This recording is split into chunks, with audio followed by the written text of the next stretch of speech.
It began with a single pocket watch, unearthed from the silt of a receding riverbed in a region that maps from the 18th century call the Grand Tartary. It was not the rust that caught my eye, nor the intricate gold filigree that seemed too precise for the crude tools we are told existed in that era. It was the movement. When I opened the casing, I did not find the standard gears of a Swiss lever escapement. I found something else. I found a series of concentric, vibrating rings that seemed to defy the very laws of mechanical load distribution. The watch had no winding stem. It had no battery. It had no visible means of power.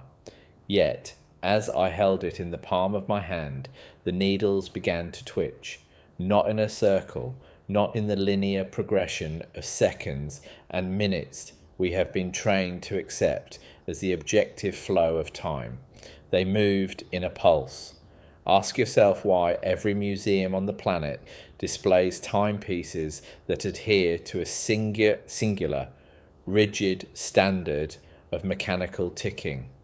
Ask yourself if time has always been a commodity to be measured, or if it was once a frequency to be tuned into. We are taught that the Industrial Revolution was a climb from darkness into light, a steady progression of human ingenuity overcoming the chaos of nature. But when you look at the architecture of the mid-19th century, the massive red brick star forts, the soaring cathedrals with their copper-domed resonance chambers, you begin to see a different story. You see a global infrastructure that was not built for horse and carriage. You see a world that was already powered. This watch was a remnant of that power. It was a fragment of a civilization that did not just inhabit space, but mastered the temporal resonance of the earth itself. They call it Tartaria now, a name whispered in the corners of the internet, dismissed by the gatekeepers of academia as a mere cartographic misunderstanding.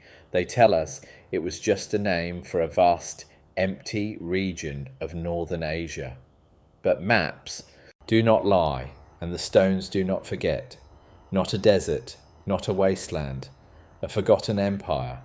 Look at the photographs of San Francisco after the 1906 fire. Look at the ruins of Chicago or the wreckage of the Great Exhibition in London. You will see something unsettling.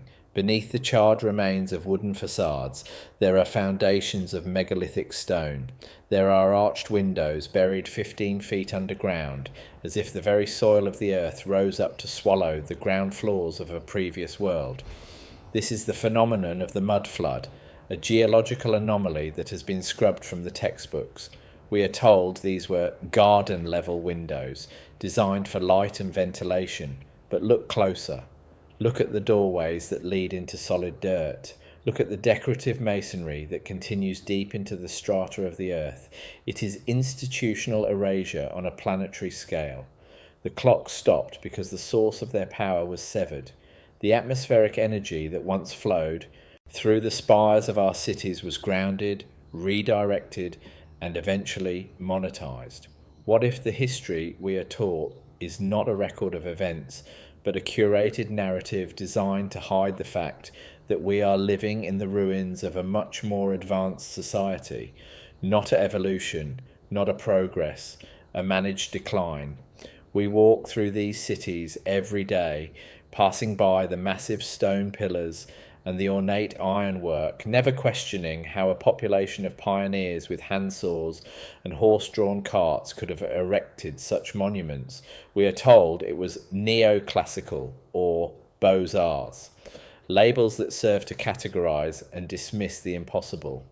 But the load distribution of these structures suggests a knowledge of physics that exceeds our own. They were not just buildings, they were components of a global grid. And the clocks were the monitors. When the grid was dismantled, when the old world was reset through fire and flood, the clocks lost their heartbeat. They became the silent, mechanical husks we see in museums today, stripped of their true purpose. What if the great fires of the late 19th century were not accidents? What if they were tactical demolitions?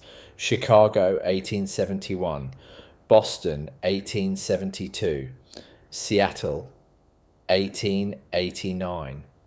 The list goes on, a rhythmic pulse of destruction that cleared the way for the modern world. In every instance, the official story is a variation of a lantern, a cow, or a stray spark. But the glass in the windows melted, the stone walls crumbled into fine powder. These are the signatures of thermal intensities that fire alone cannot achieve. It was a systematic purging of the Tartarian infrastructure, not a tragedy, not a disaster, a liquidation. When you walk through the streets of an old city, pay attention to the silence of the buildings. Notice the height of the ceilings, the thickness of the walls, and the strange metallic rods that protrude from the highest points of the roof lines. We are told these are lightning rods. We are told they protect the building from the sky. But what if they were meant to draw from it? What if the ethereal energy spoken of by Tesla was the common utility of the previous age? This is the forbidden knowledge that the gatekeepers fear. They have built a world of wires and meters, a world where energy is scarce and expensive because they cannot control a population that has access to the air itself. The clocks that stopped were calibrated to this ether. They were synchronized not to a central bureau of standards, but to the pulse of the planet. When that pulse was dampened, the world grew cold. The rhythm of life was replaced by the mechanical grind of the clockwork. We became subjects of time rather than masters of it. Consider the orphan trains. Between 1854 and 1929, hundreds of thousands of children were moved across the United States, relocated from the crowded cities of the East to the rural West. We are told this was an act of charity, a solution to the problem of urban poverty. But where did these children come from? Why were there so many of them? And why, in the same period, do we see the emergence of massive castle-like asylums and foundling homes in every major city? It is as if an entire generation was wiped out, leaving behind a population of children to be re-educated by the new masters of the world. This is the human element of the reset. To erase a civilization, you must first erase its memory. You must separate the children from their history. You must give them new names, new books, and a new understanding of time. Not a family, not a lineage, a blank slate. These children were the pioneers who were told they were building a new world, when in reality they were merely inhabiting the cleaned-out shells of the old one. They found the cities already there. They found the railroads already laid. They found the clocks, but they did not know how to make them run, so they wound them by hand. They forced the gears to move. They turned the resonance of the universe into the ticking of a countdown.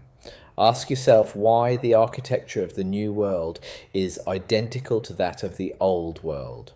Why does a courthouse in Iowa look like a palace in St. Petersburg? Why does a Capitol building in Texas share the same geometry as a temple in India? It is because they were part of the same system, a system that spanned the entire globe before the borders were drawn, before the flags were raised, and before the history books were rewritten. The evidence is hidden in plain sight, tucked away in the temporary structures of the world's fairs. The White City of Chicago, the Jewel City of San Francisco, the Louisiana Purchase Exposition in St. Louis.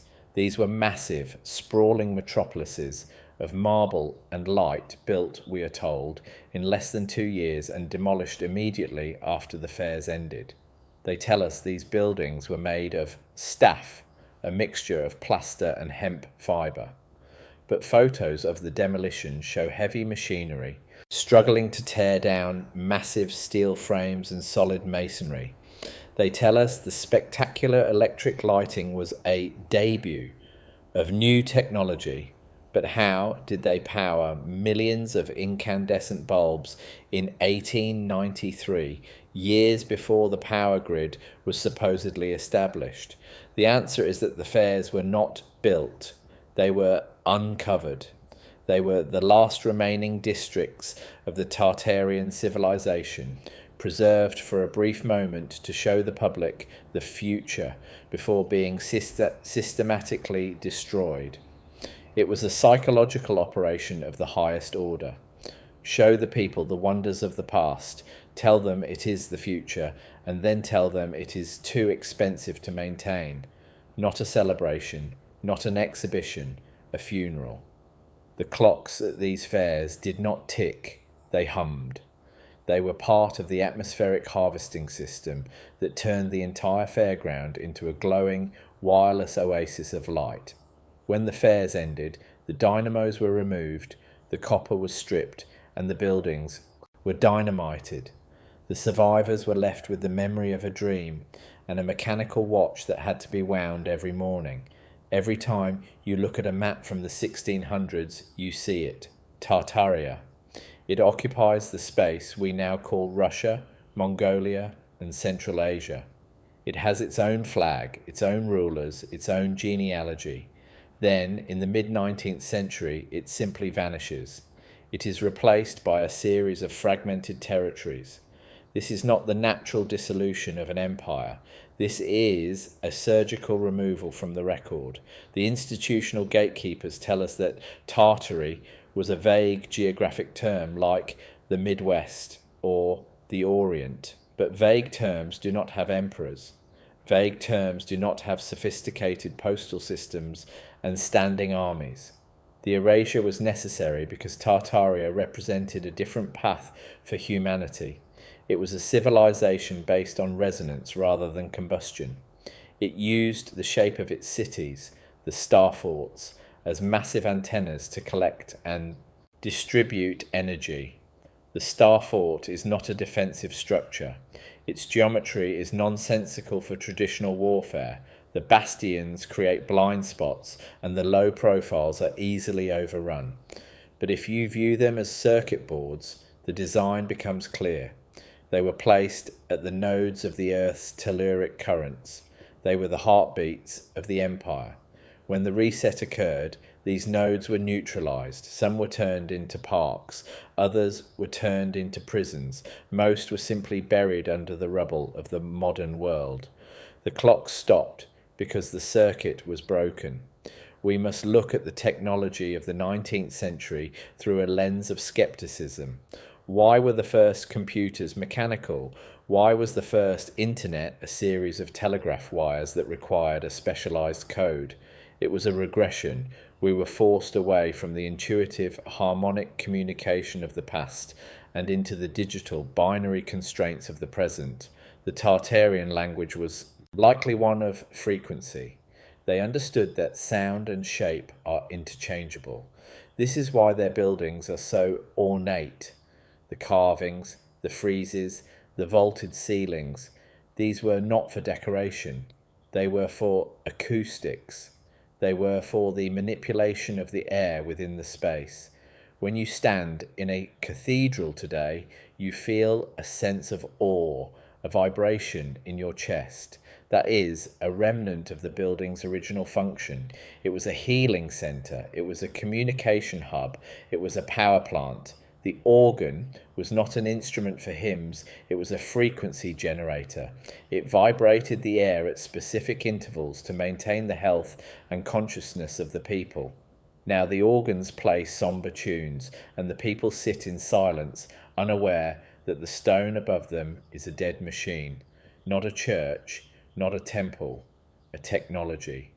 The clocks were the interfaces.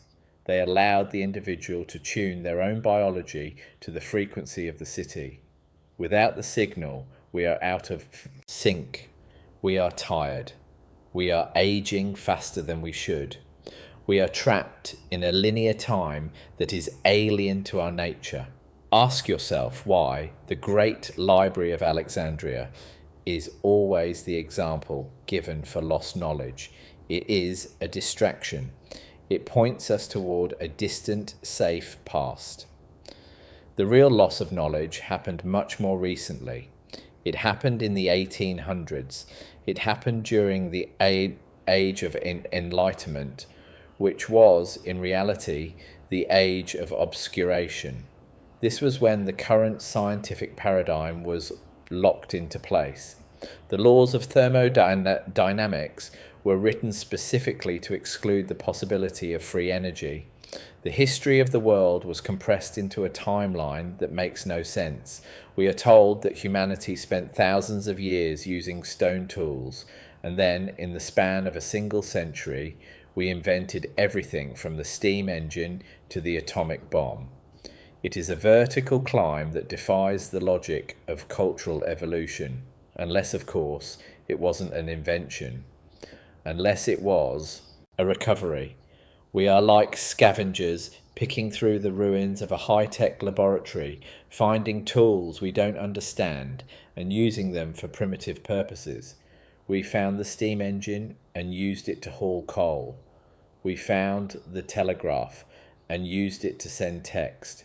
We found the clocks and used them to punch in for work, not a breakthrough, not a discovery, a salvage operation. The load distribution of the narrative is failing. The cracks are appearing in the facade of our history. We see it in the out-of-place artifacts that are routinely suppressed. We see it in the giant skeletons found in mounds across North America, which are whisked away by the Smithsonian and never seen again. We see it in the megalithic walls of Peru and Egypt that show signs of vitrification, stone turned to glass by intense heat. The story of Tartaria is the thread that pulls the whole tapestry apart. If one empire can be erased, they all can. If the timeline can be manipulated by 200 years, it can be manipulated by 2000. We are living in a manufactured reality, a Truman Show of historical proportions. The architects of this deception are the same ones who control the energy, the money, and the time. They want us to believe we are the pinnacle of human achievement because a person who believes they are at the top will never look up. But the clocks are still there, in the dusty corners of antique shops, in the basements of forgotten estates. There are timepieces that do not tick. There are devices that still hum when the moon is full or when a storm is brewing. They are waiting for the signal. They are waiting for the world to remember. What if the disappearance of Tartaria was not a defeat, but a withdrawal? What if the masters of that civilization saw the coming reset and chose to go underground, or to step sideways out of our perception? The myths of Agartha, of Shambhala, of a hollow earth, these are not mere fantasies. They are the distorted memories of a strategic retreat. They left us the ruins, they left us the broken clocks, they left us to wander through their star forts and wonder why we feel so small. We are the inheritors of a ghost world. We are the tenants of a house we don't know how to repair, and as we sit in our modern homes, powered by burning rocks and surrounded by wires, the silent clocks on the wall remind us of what we have lost. Not a beginning, not an end, an unresolved loop. The question is not whether Tartaria existed. The question is why we were forced to forget it. The answer lies in the nature of time itself. If you control the clock, you control the mind. If you control the past, you control the future. But the resonance is returning. The soil is shifting. The mud is giving up its secrets. And somewhere in a darkened room, a needle on a golden watch has just begun to pulse. Not a tick, not a tock. Something else. Something that hasn't been heard for 200 years. The investigate continues, but the evidence is no longer in the books. It is in the air. It is in the stone. It is in the very rhythm of your own heart, which knows, despite everything you have been told, that the time is wrong. The silence of the modern city is a fabrication, a sonic mask laid over the low-frequency hum of a world that refused to die. If you stand in the centre of a star fort at midnight, far from the interference of cellular towers and high-voltage lines, you can feel it. It is a tectonic vibration, a rhythmic pressure against the inner ear that historical gatekeepers dismiss as tinnitus or atmospheric shifts. But the load distribution of the Earth's energetic crust does not shift without cause. We are told that the vast networks of tunnels beneath our oldest cities, New York, London, Paris, Rome, were built for sewage and subways. We are expected to believe that mid-Victorian engineers, working with picks and shovels, excavated thousands of miles of perfectly arched, brick-lined subterranean arteries simply to move waste. Ask yourself why these tunnels are often twice as high as necessary. Ask yourself why they are lined with conductive materials like copper and lead in sections that the public is forbidden to enter. These were not sewers. They were the cooling veins of a planetary machine. They were the conduits for the liquid mercury that once flowed beneath the streets, acting as a massive conductor for the atmospheric electricity harvested by the spires above. When the reset occurred, the mercury was drained. The tunnels were rebranded as infrastructure. The history was rewritten to turn a power plant into a basement, not a utility, not a necessity, a disguise. What if the Great Depression was not an economic collapse, but a final resource grab to ensure that the last vestiges of Tartarian technology were safely behind government lock and key? In the 1930s, we saw the rapid construction of massive dams like the Hoover Dam. We are told these were for hydroelectric power and irrigation, but look at the placement. They were built over specific geological rifts, effectively grounding the natural electrical flow of the continent. By damming the water, they didn't just create electricity, they stopped the earth from breathing. They replaced a decentralized organic energy system with a centralized metered one. It was the final synchronization of the global clock. Before the 1880s, every town had its own time. Time was local, tied to the position of the sun and the resonance of the local landscape. Then came the Standard Time initiative, pushed by the railroad tycoons. They told us it was for safety, to prevent train collisions, but it was for something else. It was to synchronize the collective consciousness into a single artificial frequency. It was to ensure that every human being on the planet was marching to the same beat. The clocks that stopped were the ones that refused to conform. They were the ones that remained tethered to the natural pulse of the Tartarian grid.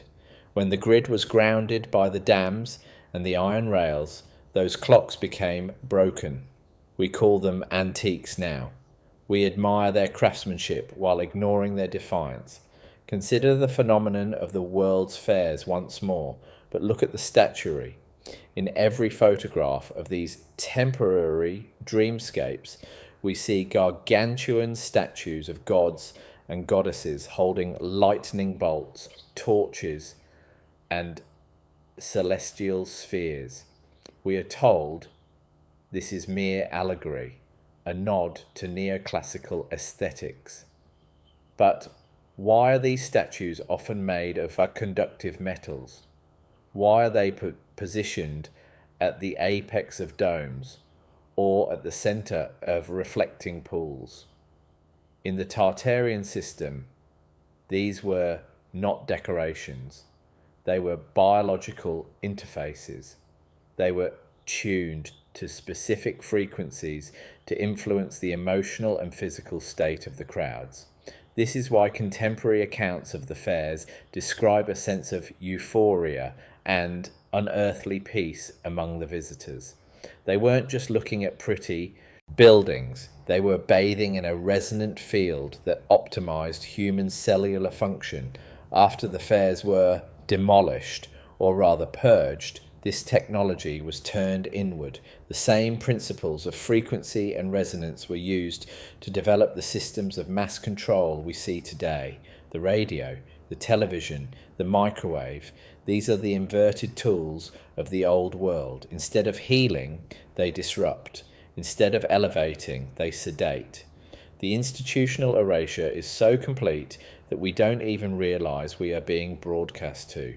We think our thoughts are our own, but what if they are just the echoes of a signal designed to keep us from waking up? The architectural styles we are taught to memorize, says, Gothic, Romanesque, Baroque, are actually technical classifications of frequency receivers. A Gothic cathedral, with its pointed arches and flying buttresses, is a high-frequency resonator designed to draw energy from the upper atmosphere. A Romanesque structure, with its thick walls and rounded arches, is a low-frequency stabilizer.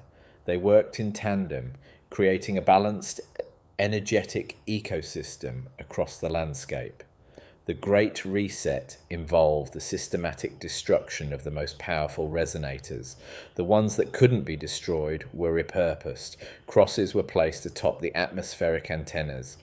Altars were placed over the mercury wells. The narrative of religion was draped over the technology of resonance. It was a brilliant move. If you tell people a building is holy, they will protect it without understanding what it actually does. They will light candles instead of activating the circuits. They will pray to a silent God instead of listening to the humming earth. Ask yourself why the Vatican has one of the world's most advanced telescopes. Ask yourself why the Jesuits have been the primary chroniclers of history and geography for centuries. They are the librarians of the old world's blueprints. They know where the machines are buried. They know why the clock stopped. Not a revolution, not an evolution, a hostile takeover. The 1800s were a century of endless war, but not for the reasons stated in the textbooks. The Napoleonic Wars, the Crimean War, the American Civil War, these were not about territory or slavery or ideology. They were cleaning operations. They were used to move vast populations, to destroy specific Tartarian hubs, and to provide a cover for the use of high-tech weaponry that officially didn't exist. Look at the Star Fort ruins in the wake of these wars. They aren't just damaged, they are pulverized. They show signs of directed energy saturation. The photographs of Richmond or Atlanta after the Civil War look like Hiroshima. Brick buildings do not turn to dust from black powder cannons. Something else was used, something that could vibrate the very molecular structure of the stone until it collapsed. This is the erasure trope in its most violent form. Once the physical evidence was cleared, the survivors were told a story of heroic struggle and national identity. They were given a new calendar and a new clock. They were told that the giant stone foundations they found were the work of primitive ancestors or mysterious disappears. They were told to look forward, never back. But the earth is a holographic record. It does not lose information. It only layers it. Beneath the asphalt of our modern highways, the old stone roads of the Tartarian postal system still hum. Beneath the steel and glass of our skyscrapers, the red brick foundations of the previous world act as heat sinks for an energy they can no longer process.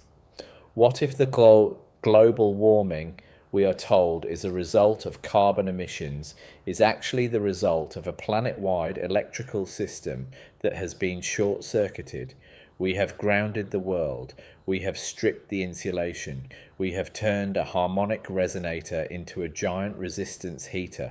The anomalies in our weather, the unprecedented storms, these are the screams of a machine that is being forced to run in reverse. The institutional gatekeepers know this. They aren't trying to save the planet. They are trying to manage the heat of the collapse. They are building bunkers in the very places where the old world's energy was most stable.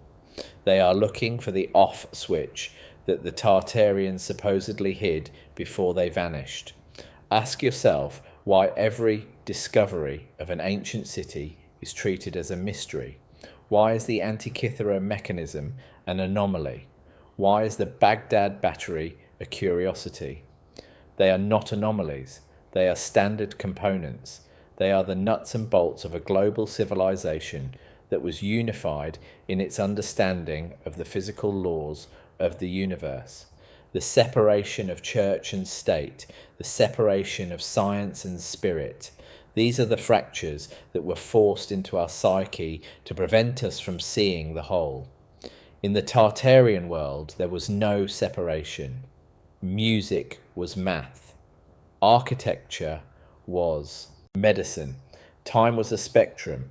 When the clock stopped, the spectrum was narrowed into a single grey line. We were told to walk that line from birth to death, never straying, never questioning the speed of our progression. But the line is a circle, and the circle is closing. The pattern of investigation leads us back to the watch, not the gold one from the riverbed, but the one on your wrist, or the one on your phone. It is a digital tether. It is synchronized to a satellite, which is synchronized to an atomic clock, which is synchronized to the will of the gatekeepers. It tells you when to wake, when to eat, and when to sleep. It is the ultimate tool of the reset. But if you listen closely, in the moments between the digital seconds, there is a gap. There is a sliver of no time where the old world still breathes. It is in that gap that the investigation truly begins. It is there that you will find the evidence of the erasure. It is there that you will see the star forts for what they are. It is there that you will realize that the history of the world is a script, and you have been cast as an extra in a play that has been running for 200 years. What if you stopped playing your part? What if you stopped winding the clock? Not a rebellion, not a protest, a disconnection. We are told that Tartaria was a land of giants, and while the physical evidence of skeletal remains is compelling, the true giants were the thoughts they held. They built for eternity. They built for harmony. We build for obsolescence. We build for profit. The contrast of scale is not just in the stones, it is in the soul. We are living in a shrunken world, a world where the ceilings are low and the dreams are smaller, but the stones are still there. The red bricks are still there. The copper domes are still there. They are waiting for someone to recognize them. They are waiting for someone to plug them back in. The lost knowledge is not in a book. It is in the geometry of the space around you. It is in the low distribution of the arches you pass under every day. It is in the silent clocks that are beginning to twitch as the old world signal starts to leak back through the cracks in the narrative. The investigation is no longer about the past. It is about the present. It is about the fact that you are standing in a power plant and complaining that it's dark. It is about the fact that you are holding a key and crying because you are locked in. The institutional erasure only works if you agree to forget. But memory is a frequency, and the frequency is rising. Can you feel it? The staccato rhythm of the modern world is stuttering. The standard time is slipping. The official story is being shouted louder and louder because fewer and fewer people are listening. Not a noise, not a sound, a resonance. Ask yourself what happens when the hum becomes a roar. Ask yourself what happens when the clocks start working again, but they don't show the time you've been taught to expect. What if they show a time that never ended? What if they show that the Great Reset was just a pause, and the pause is over? The investigate continues. The evidence is everywhere. You only have to look down at the windows in the dirt and up at the spires in the clouds. Not this, not that, everything. The extraction of atmospheric electricity was not a secret in the era before the silence. It was a visible, celebrated fact of life. If you examine the etchings of 17th century cities, you will see a skyline bristling with antennas, metallic orbs, needles, and crossbars that the modern historian insists were merely religious iconography. Ask yourself why a cathedral requires a 5-ton copper spire to save a soul. Ask yourself why the minarets of the East share the exact same geometric proportions as the steeples of the West. They were the capacitors of a global grid. This is the institutional gatekeeping at its most transparent. They have taken a world of wireless power and told us it was a world of primitive superstition. They replaced the ether with vacuum and frequency with faith. Not a misunderstanding, not a mistake, a strategic reclassification. When the Tartarian Empire was dismantled, the first thing they did was remove the power bulbs, the glowing orbs that once sat atop these spires, providing light to the streets below without a single wire. Look at the street lamps of the mid-19th century. You will see ornate, heavy iron posts that now hold dim, flickering gas flames or buzzing LED bulbs. But the posts were not designed for gas. They were designed for the same atmospheric harvest as the cathedrals. They were independent units of light. The gaslighting of the world was both a literal and a metaphorical event. They hooked the old lamps to a central pipe, made the energy scarce, and then told us we were lucky to have it. Consider the layout of Washington, D.C., or Paris, or Canberra. These cities were not designed for the convenience of their inhabitants. They were laid out in massive, complex patterns of circles, squares, and pentagrams that can only be fully appreciated from the air. We are told this was Masonic symbolism or urban aesthetics. But why would a 19th century planner care about a view that only a bird or a god could see? Unless the viewer was not a bird, unless the viewer was the atmosphere itself. These cities are circuit boards, the wide boulevards are traces, the monuments are resistors and transistors. The entire city was a machine designed to pull energy from the sky and distribute it to the red brick buildings that lined its streets. This is why the old world cities feel so different from the new world suburbs. The old cities have a soul because they have a pulse. They were alive. Now they are like computers that have been unplugged, their internal batteries slowly draining, their processors clogged with the dust of a century of neglect. The clocks in these cities, the massive tower clocks that once synchronized the biological rhythms of the populace, were the first things to be sabotaged. They were disconnected from the atmospheric pulse and fitted with crude mechanical movements. They went from being the heartbeat of the city to being its taskmasters. What if the Great Reset was preceded by a global cooling event? The year without a summer, in 1816, the Little Ice Age. We are told these were caused by volcanic eruptions in distant lands, but the timing is too perfect. It coincides with the final collapse of the Tartarian administrative structure and the rise of the current colonial powers. If you wanted to conquer a global empire that relied on atmospheric energy, you would first need to disrupt the atmosphere.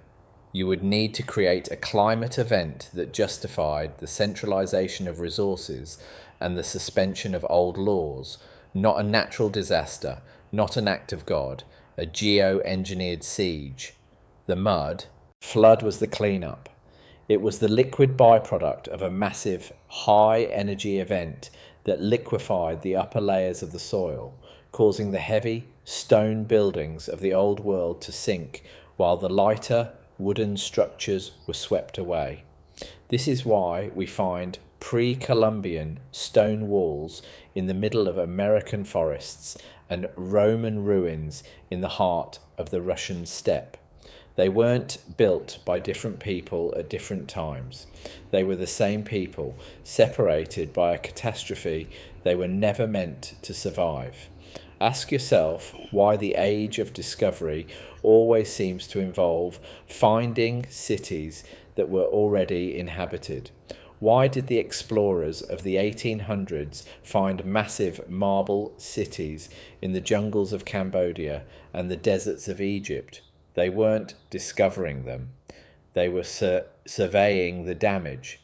They were the clean-up crews of the reset, sent to catalogue what was left and to decide what could be repurposed and what had to be buried.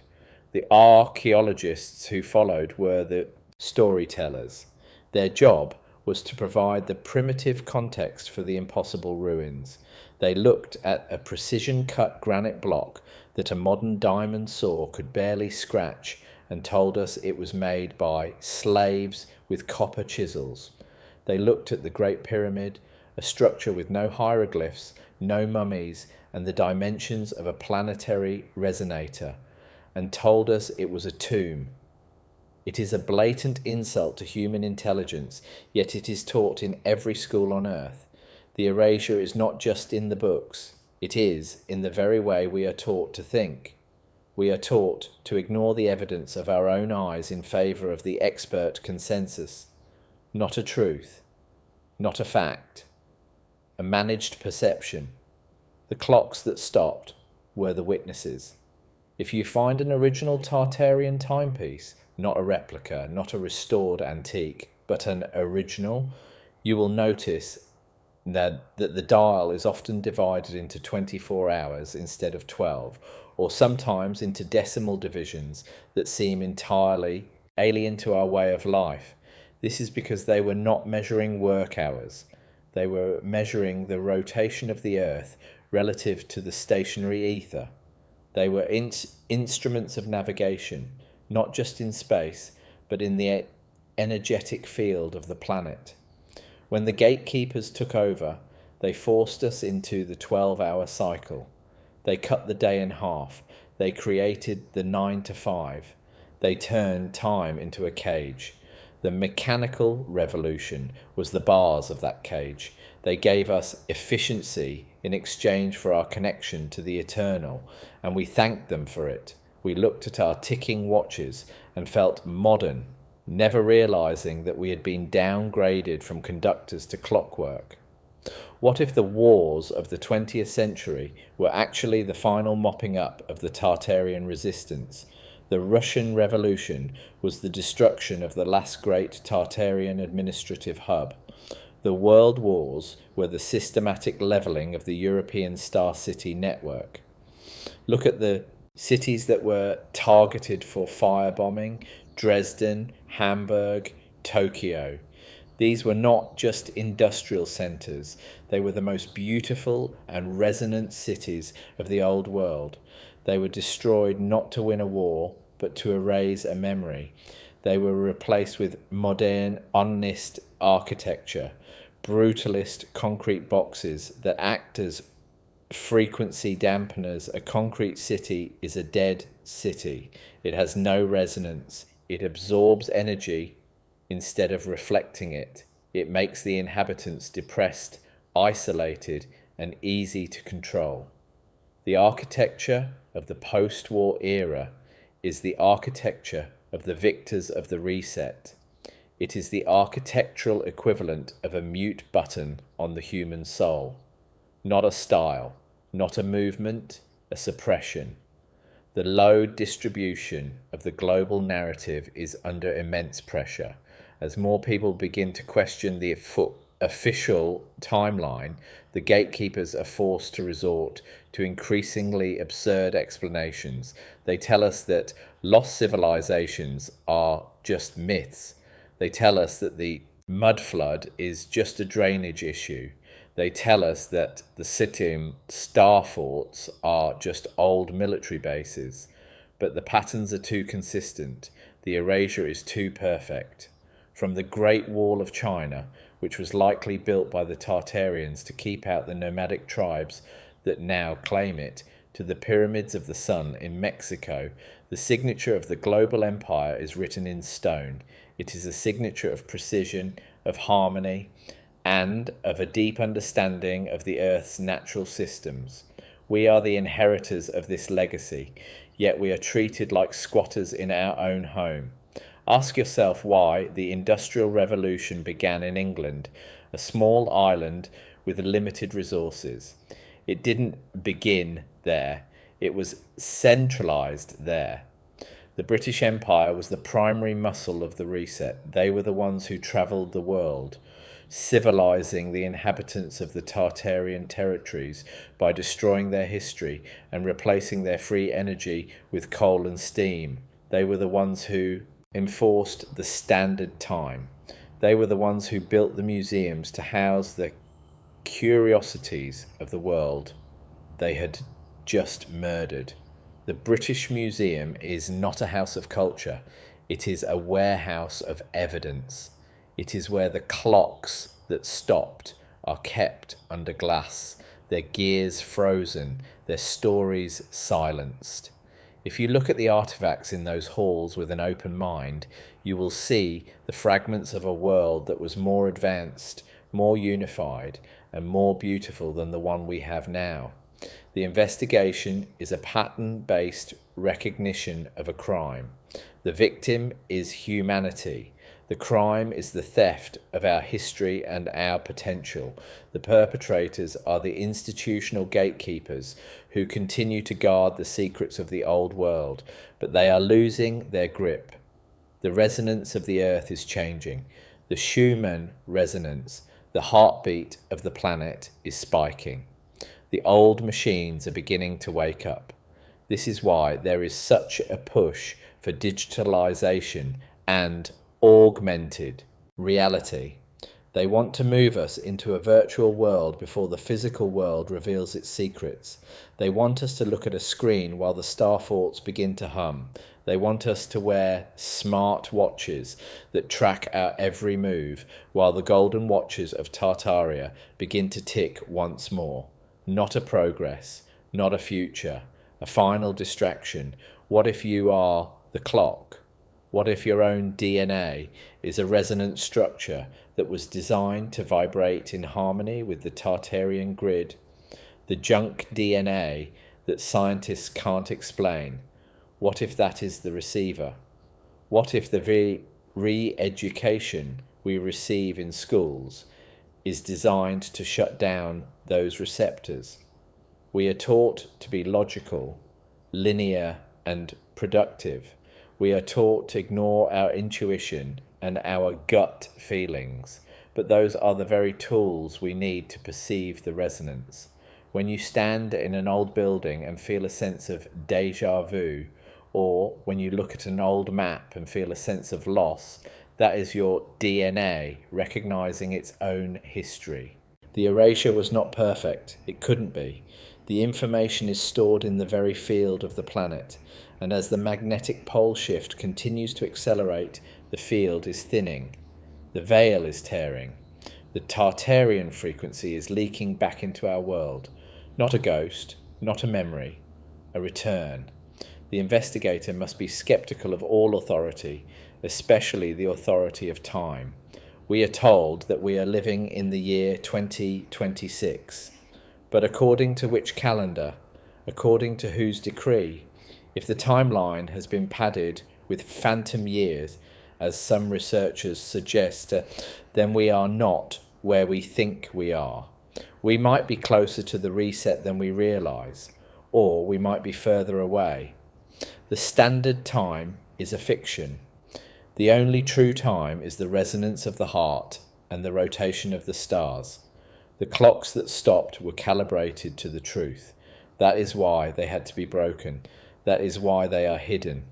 But you don't need a golden watch to find the truth.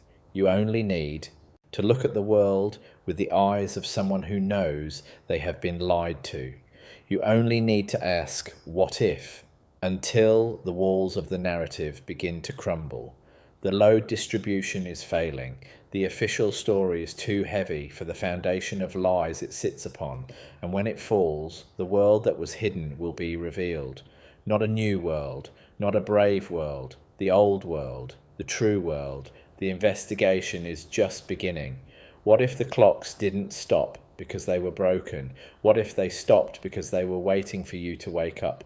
The unresolved loop is yours to close. The pattern is yours to complete. The silence is ending, not a whisper, not a shout, a frequency. The proliferation of asylums in the late 19th century remains one of the most chilling markers of the institutional erasure. Ask yourself why every major city in the Western world suddenly required sprawling, palace-like complexes to house the ins. At the exact moment the old world was being partitioned, these were not hospitals. They were processing centres for those who refused to accept the new timeline. If you remembered the atmospheric glow, you were delusional. If you claimed the Star Fort was a power plant, you were manic. If you spoke of the empire that spanned the steppes, you were a threat to the load distribution of the new social order. Not a cure, not a treatment, a lobotomy of the collective memory. These massive stone structures, built with the same resonant geometry as the cathedrals, were turned into silencers. The high vaulted ceilings and copper-lined walls that once amplified the harmonic frequencies of healing were now used to dampen the screams of a generation being forcibly synchronized to the mechanical tick of the industrial clock. We are told these buildings were abandoned because of medical advancement, but look at the ruins. They are often scorched by internal fires or demolished with a haste that suggests a desperate need to bury what happened inside. The records are missing, the names are changed, the past is a crime scene that has been scrubbed clean by the very people who inherited the estate. What if the great exploration of the Antarctic was not a quest for a pole, but a search for the perimeter of the grid? The maps of the Tartarian era do not show an icy wasteland at the bottom of the world. They show a ring of land, a boundary that suggests a much different planetary topology than the one we are taught to visualize. The institutional gatekeepers have placed the entire continent under a military lock and key, forbidding independent travel and flight. Ask yourself why every nation on Earth, regardless of political ideology or conflict, signed a treaty to keep the public away from the ice. It is the final boundary of the simulation. If the world is a resonant field, the ice is the insulator. If the world is a machine, the poles are the axles. The clocks that stopped were synchronized to the true magnetic center, not the wandering artificial north that our compasses now chase. We are wandering in a maze where the walls are made of redirected electromagnetism and the floor is made of settled history. Not a planet, not a globe, a closed system. The contrast of scale between the Tartarian infrastructure and the pioneer technology is most evident in the world's canal systems. We are told that the Erie Canal, the Suez, and the thousands of miles of masonry-lined waterways in Europe were dug by hand by men with shovels. Look at the precision of the stone locks. Look at the sheer volume of earth moved. It would require a modern fleet of excavators decades to achieve what we are told was done in a few years by starving labourers. These were the cooling channels and transport arteries of the previous civilization. They were part of a global hydraulic system that functioned in tandem with the atmospheric electricity. When the reset occurred, the water was diverted, the locks were modified, and the history was backdated. They told us we built them to move coal, when in reality they were built to move the world. The load distribution of the lie is starting to buckle under the weight of the evidence. You can see it in the dry canals that lead to nowhere, the ornate bridges that cross empty ditches, and the silent rusted gears of locks that haven't turned since the great silence began. Ask yourself why the Renaissance is called a rebirth. What exactly died? The gatekeepers say it was the Dark Ages, a convenient 1,000-year gap where history supposedly stood still. But dark is simply a code word for erased. The Renaissance was the beginning of the infiltration, the moment when the architects of the current world began to reverse engineer the Tartarian technology and claim it as their own discovery. They took the geometry, the art, and the physics, and they stripped away the spiritual resonance, leaving behind a hollow, materialistic shell. They gave us the laws of motion to replace the flow of ether. They gave us gravity to explain why we are stuck to the ground when the old world understood it as dielectric acceleration, not a science, not a truth, a prison for the mind. The clocks were the first mechanical icons of this new religion. They taught us that time is a linear progression toward a vanishing point, rather than a cyclical resonance that connects us to the source. Consider the Great Wall of China, a structure so vast it defies the logic of its supposed purpose. The battlements face the wrong way. The masonry is identical to the star forts of Europe. It is not a wall to keep people out. It is a power line. It is a massive, stone-clad conductor that runs along the ridge lines of the continent, connecting the nodes of the Tartarian grid. The history of the wall was fabricated to fit the narrative of a fractured, warring world. They turned a planetary circuit into a symbol of isolation. This is the erasure trope in its most grand scale. They take the evidence of a unified, advanced humanity and turn it into a story of fear and division. The clocks that stopped along the wall were the regulators of the energy flow. Now they are just stones, weathered by time, waiting for the current to return. Not a ruin, not a relic, a dormant machine.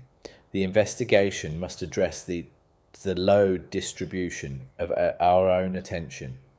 We are distracted by the news, by the economy, and by the endless progress of our digital gadgets. But these are all diversions to keep us from noticing the anomaly. The anomaly is the world itself. The anomaly is the fact that we are living in a museum and calling it a home. What if the internet is just a crude, wire-bound version of the mental telepathy that the Tartarians practiced through the resonant field? What if our satellites are just balloons reflecting signals off the firmament? The skepticism of authority must extend to the very air we breathe and the signals that pass through it. The gatekeepers are not just hiding the past, they are harvesting the present. They are using the remnants of the Tartarian grid to broadcast a frequency of fear, keeping the biological clocks of humanity in a state of perpetual stress. Not a society, not a civilization, a farm. Look at the obelisks in every major capital. They tell us they are monuments to victory or freedom, but they are needles. They are the acupuncture points of the city, driven into the earth to bleed off the natural charge. They are the grounding rods of the simulation. Around them, the clocks tick in perfect unison, marking the time of our captivity. But the obelisks are old. They are starting to crack. The resonance of the earth is becoming too strong to be contained by these stone pins. The Tartaria phenomenon is not a conspiracy theory. It is a memory leakage. It is the return of the repressed. The staccato rhythm of the investigative narrative is a reflection of the stuttering of the current system.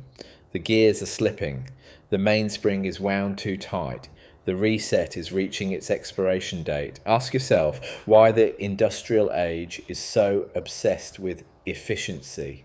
Efficiency is the ratio of output to input. In a world of free energy, efficiency is irrelevant. You only care about efficiency when you are stealing. The current system is a parasite, draining the life force of the planet and the people to maintain its artificial standard time. The clocks that stopped were the ones that couldn't be synchronized to the theft. They were the ones that remained loyal to the sun, the moon, and the stars. They are the silent witnesses to the crime. And as the investigation continues, the silence is becoming a roar. The unresolved philosophical open loop is this: if we remember the world before the clocks, do we become the architects of the world after them? Or are we destined to remain the scavengers of the ruins, forever winding a watch that has no heart? The rhythmic sentence structure of our history is breaking down. Not this year, not next year, now. The evidence is no longer hidden. It is simply ignored. But you cannot ignore a frequency that vibrates in your very bones. You cannot ignore the way the light hits a red brick wall at sunset, revealing the ghost of a city that was never supposed to exist. You cannot ignore the feeling that the time on your phone is a lie. The institutional erasure is failing because the load distribution of the truth is being shared by everyone who dares to look. Not a leader, not a prophet, a witness. The investigate does not end here. It ends when the last clock is discarded and the first hum of the earth is heard once more. Wait for the resonance.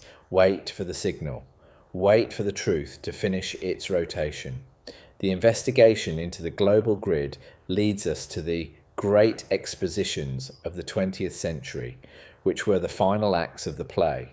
They showed us that the nuclear age, the space age, and the information age, each one was a new layer of the veil. They told us that power comes from splitting atoms or burning oil, hiding the fact that power is simply the vibration of the vacuum. They told us that space is a vacuum we can explore, hiding the fact that we are inside a resonant chamber. The clocks of the modern era are designed to count down to a future that will never arrive, keeping us from the present that has never left. What if the Great Reset was not a single event, but a continuous process of maintenance? What if they have to keep resetting the world every few generations to prevent us from remembering? Not a cycle, not a loop, a siege. The investigation is the breach in the wall. The evidence is the light pouring through. And the silent watches of Tartaria are the compasses that will lead us home. What if the next step is not to find more evidence, but to stop believing the lie? Would you like me to continue the investigation into the subterranean Mercury networks and the hidden foundations of the world's most modern cities?